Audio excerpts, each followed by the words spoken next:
A short Muraqba Miraj where inshallah as you do the cleansing, will do the amal's protection and then go to three stages of the heart and then hopefully go through the preparation amals, beginning amals and then cleansing of the latifas and then hopefully when you transfer and meet our teacher and then hopefully go from to fairs and from fairs to wherever you've all been given your own individual destination and journey. So this is where you roam wherever you want to roam, but also bear in mind that try to more importantly is try to get some nasiha and guidance as to how you can actually benefit from this blessed month and how you can actually reconnect with Allah subhanahu wa ta'ala if you're actually struggling to do so.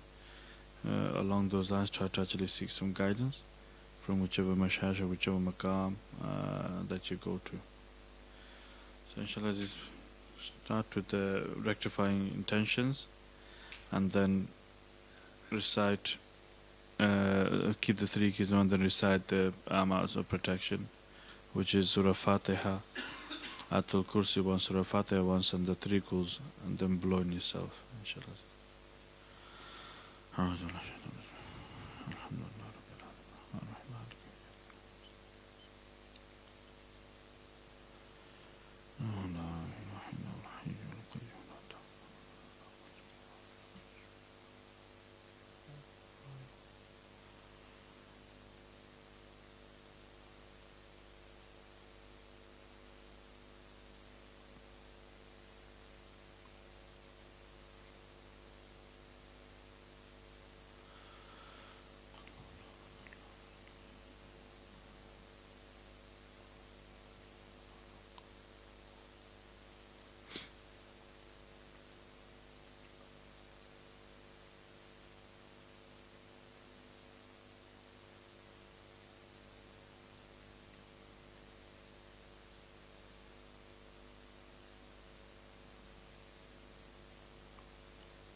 Now let your heart, hopefully you should recite it after the protection amals, the three states of the heart of thankfulness, of humbleness and reliance to Allah subhanahu wa ta'ala. So think that you really are not worthy to be here really, that you're full of sins from head to toe, you're full of sins and full of shortcomings and how weak, if you were to analyze just the day, let alone the whole year, how much weakness and shortcomings you've displayed to Allah subhanahu wa ta'ala. So really we're full of weakness and shortcomings, and that it's befitting that thanking Allah subhanahu wa ta'ala, His fadl and grace that we're here in His house to remember Him, to even doing this session and to be praising Him and thanking Him, to be existing, and then relying that only Allah subhanahu wa ta'ala actually can take me towards the destination, towards His qurb and nearness. And the journey of ascension is only Him. He's the one who selects, He's the one who takes, nothing to do with me. Just like He selects His beloved, why should Allah select you? So this is the three states of the heart of thankfulness, of reliance and of humbleness. And then after that, just recite after me. Bismillahir Rahmanir Rahim. أستغفر الله وأتوب إليه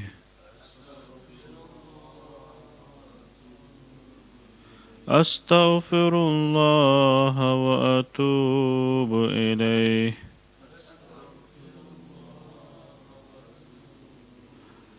أستغفر الله الذي لا إله إلا هو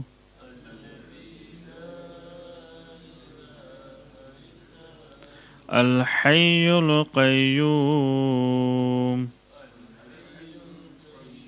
وأتوب إليه صلى الله على محمد